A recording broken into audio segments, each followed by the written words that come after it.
It's the Archivist, y'all. What's up? Exclusively interviewing Tory Lanez. I'm glad to be here. Awesome. And who is the infamous Tory Lanez, aka Mr. Argentina Fargo? I don't know how to really sum that down in a nutshell because I'm a lot.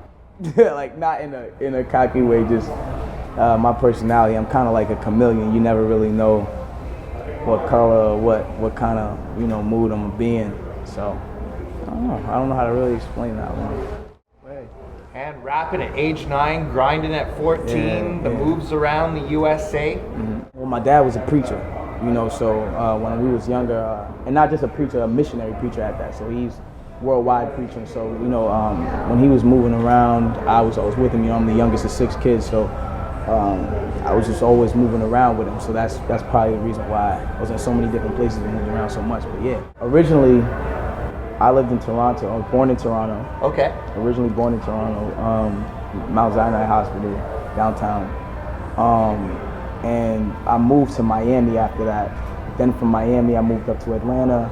Then from Atlanta, it was more of a New York situation. And from New York up, I went back to Toronto. So yeah, one of those situations. And the times in ATL, Lanez, the name from a key. Craziest thing you've ever done? The craziest thing I've ever done, I'd probably just say just music in general, just picking this career path, I think is the craziest thing I've ever done. Just the way the stakes were like kind of against me. So I think that was probably the craziest thing I've ever done. And the wild stuff that you used to do in the ATL, how you got your name by a key? Yeah, I was a little kid, so I was always running around in the street and just doing things, and my janitor in the community called me Lanez because I was just always running around and things like that. So. And then the toughest things that you faced, the challenges, the shit that you went through. You've been known for a minute. Any street stories? Yeah, I moved back when I was 14, and I actually moved to a place called Brampton. You feel me? And I stayed there for about 2 years, and then I lived downtown. Like since 16 and up, I just stayed downtown. But it was very different. But at the same time, like I love my upbringing and where I was raised and the things that I was taught, and my OGs who told me how to move, and people who taught me things from wherever they were from. It's all helped to shape me to be the man that I am. And it begins looking up to Rockefeller, the tapes, TL to TO, one verse, one hearse, playing for keeps, just landed, and speak on the earlier projects. I think those were, most of those projects were times when I was in more of a developmental stage, and I still am in a way. I'm always trying to develop on a new sound, but I think those were a lot of my first projects, and I was just doing those for the say of I did this. I proved it to myself that I can make a full compilation tape of original music and other people's beats and covers and things of that nature. So yeah, that's what those were. And then the next wave, keeping them swavy. Mr. One Verse Killer, Mr. Peterson, swavy. Non-stop work. Speak on the best moments before the come up, the Umbrella Boys. Well, One Umbrella, first and foremost, is something that was made by my brothers and me. And shout out to Brooks and Sos and Yoko. It's started as a foundation and a vision originally, and the way we kind of always thought about it was like it's bigger than us. This whole One Umbrella thing is always going to be bigger than us, and we always treated it like that, And so I guess now that it's starting to flourish and become what we thought it would be and what we knew it was.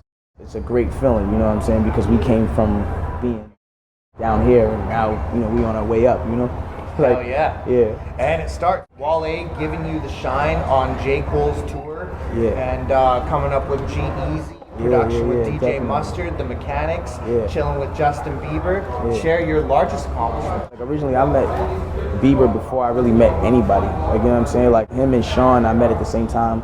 And he actually was always in different parts of my career in like a weird way. Like he's the reason why I got verified on Twitter, and like he put the call in and was like, yo, y'all gotta verify him because he's nice, and he always just showed me a certain love. So I got mad respect for him, and also Wale as well. Like when I met Wale, I was just in Austin, Texas, and he spoke to my manager and was like, I want to meet him. So I came out there and I had no intentions of performing or being on tour or anything like that. And we just kicked it, smoked a couple, and we vibed. And I think we just fucked with each other's vibe. And he was like, yo, you want to come on tour?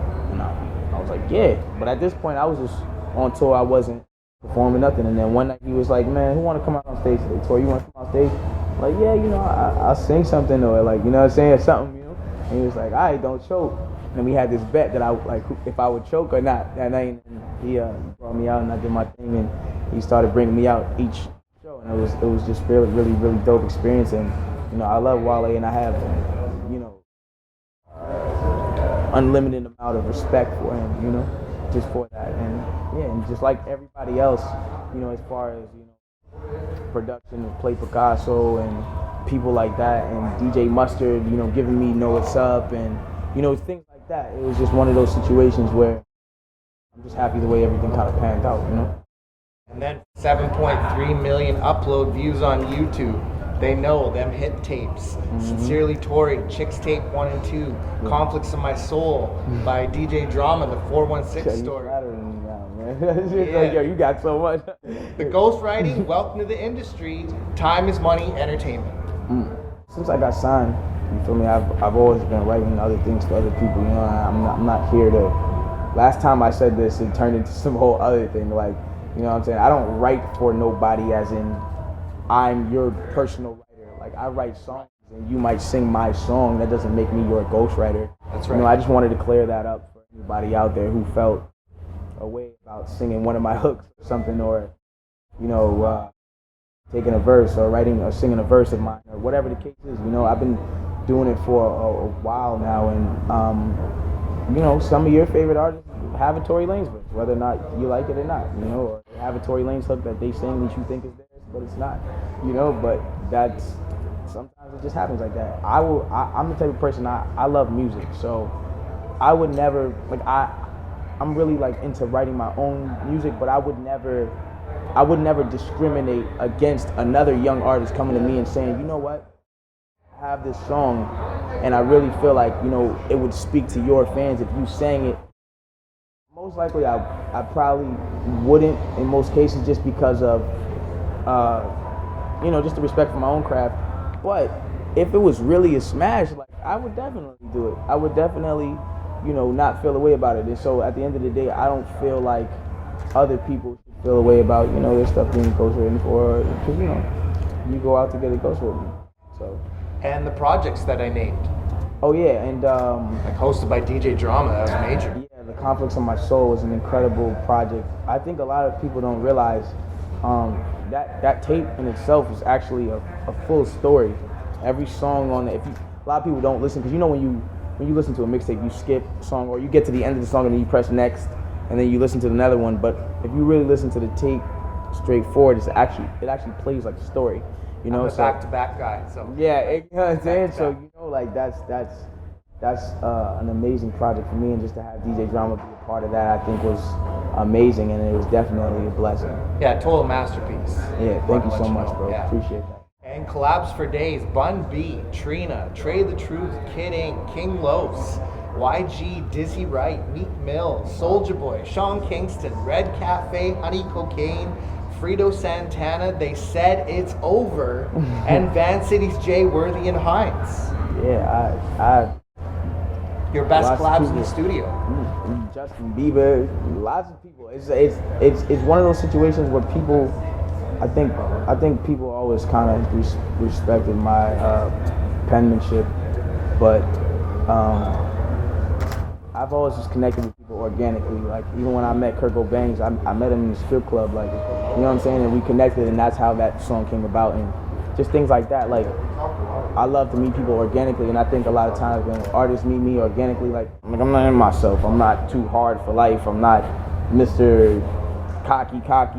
I'm not that. I'm a very cool guy, and I'm sure, in a lot of cases, if you're in a studio with me and I'm smoking and you're there, I'll probably make something. Just because of the vibe. That's how I am, so, yeah. And your influence? Honestly, I'm influenced by myself. Because your sound is very unique. Yeah, my sound, it dabbles in too many areas for me to really take anybody's, and I don't even really listen to other people's music anymore because I feel like when I listen to music, subconsciously it comes out in my own music. And it's not even that I'm trying to sound like anybody, but when you do listen to music in a subconscious format, you start to sound like the music that you're listening to. So I draw influences from myself and even my brothers as well, Brooks, Sos Couture, Yoko Gold, Rocky Diamonds, and people like that. Like I don't really dabble in too much other stuff, unless it's like not hip hop. I listen to everything not hip hop. Excellent. And music videos, The Mission, Godfather, Know What's Up with Kurt Cobain's, Hate Me on the Low, Swave Man. Mm-hmm. These numbers are official. They're rising rapid. Thank you so much. All those videos are videos that I always have a hand in directing and editing, and I always have a hand in. So I do take pride in like a lot of those videos and the fact that they're all like shot in a cinematic way. Like, I don't like videos that are just point and shoot. So yeah, I do take a lot of pride in my videos. And being on Toka Tuesday, hot new hip hop. Who else? And Warner Brother knows. Yeah, that was the Shade 45 situation we did that in New York. I was so excited. I was going like spit, and I had lost it somewhere down the line. I was so excited, but I know how to freestyle, so I kept going or whatever the case is. But it was a fun time. I enjoyed it a lot, and being a hot new hip hop as well. Like, they were some of my first supporters ever. So I definitely I'm thankful for everything that they've ever done, and they just continue to support me, and I will continue to support them like always. And now the Lost Cause. Hey, 2014 so y'all got hottest this tape. is the bootleg version of the CD. You heard, but this is the best version to get because like later on in life when there's no more of these and you can never get one of these, this will be that. You know what I'm saying? I always sign these on tour for everybody who gets them, and I just always try to get these to as much people because I want it to be as classic when I'm. How's it gone for you so far, the whole Lost Cause tour? Amazing. I've never seen the reaction of my citizens in a show. Like, you go to other people's concerts and their fans are sitting there, they're on their phone. This is the greatest time ever, but they're sitting there. My citizens of this Swave Nation, when they come to my shows, they're wilding out. I'm jumping in the crowd. I'm wilding out. I'm moshing with them. I'm jumping in the crowd. I'm the crowd with them. Like we are one. So it's like it's really just it's a family thing. It's like going somewhere to see all your cousins and going to the club or something. Like like it's a big family. It's a big family. So. Working all rappers, the largest crowd, best tour you've ever rocked. This Lost Cause tour is my first tour. This is the second leg of it, but okay. We've had sold out shows on both tours, so I can't really say like my own hard ticketed sales. I think we had like 1,000 people at one, and that was just I guess for the point in my career right now, it's like that was crazy. You know what I'm saying? So but yeah, I think that was probably my biggest bring out people. And your best hip-hop memory that you've been part of or contributed to? Best hip-hop memory. Nobody really knows this. I think this is a great hip-hop memory. I don't care what nobody has to say about this. We were in Atlanta, and Jeezy, they were working on YG's album, and Jeezy was there, and Jeezy told, I think it was Sycamore, somebody from, was it Def Jam? To fly me out there to work on his album. That's how the record with YG came about on his album. And I went out there and I was in the studio when they did My Hitter. Originally, like what it seemed like was they wasn't gonna keep the song. And I guess the dude who was A&R in it, when we was going to the studio, it was me and Philip Payne, that's my tour manager, we was both there. And we was sitting in the truck and he was playing the songs that they had did, and he was just showing me how the album was going along, and then he played me My Hitter, and I remember hearing it the night before, and he was like, yeah, I don't think we're gonna use this one. And originally, YG's verse wasn't the same way Rich Homie's one was. It was like he had his own type of verse, you know what I'm saying? But I remember I was in the car and I was like, bro, y'all have to use this song. I was like, bro, you have to use this song. You just gotta tell YG to switch up the melody and do it exactly like how Rich Homie did the hook. I woke up 2 weeks later. It was everywhere, you know what I'm saying? Everywhere. So I think I contributed to that. I don't care what nobody has to say. Like, I feel like I made that record come true. And anything to say to your fans worldwide?